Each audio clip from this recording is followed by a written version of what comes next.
আসসালামু আলাইকুম। আমি মোহাম্মদ হাফিজ আরেকটি নতুন ভিডিও নিয়ে চলে আসলাম আপনাদের মাঝে। তো আজ দেখাবো একটি V8 গাড়ির ডিজেল ফিল্টার কীভাবে চেঞ্জ করতে হয় এবং কীভাবে ফিটিং করতে হয়, পুরো প্রসেসিংটা আপনাদের দেখাবো। তো চলেন।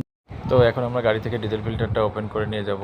দেখেন এই যে নিয়ে এখন আমরা আমাদের যে 22 আছে সেখানে এনে এটা 22ই বেঁধে ডিজেল ফিল্টার যে পিছের পার্টটা আছে সেটা খুলতেছি এবং উপরের পার্টটাও খুলবো 22ই বেঁধে। এই যে দেখেন উপরের পার্টটা খুলতেছি।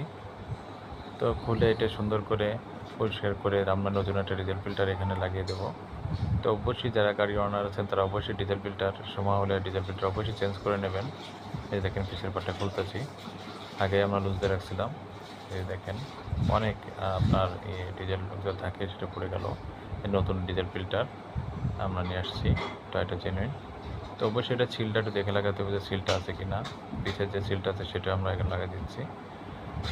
তো এটাই আপনাদের মেসেজ যে ডিজেল ফিল্টার সময়গুলি চেঞ্জ করে নেবেন। আমার ভিডিওটা যদি ভালো লাগে তাহলে লাইক শেয়ার কমেন্টস দেবেন, যাতে নতুন ভিডিও তৈরি করার উৎসাহ পাই।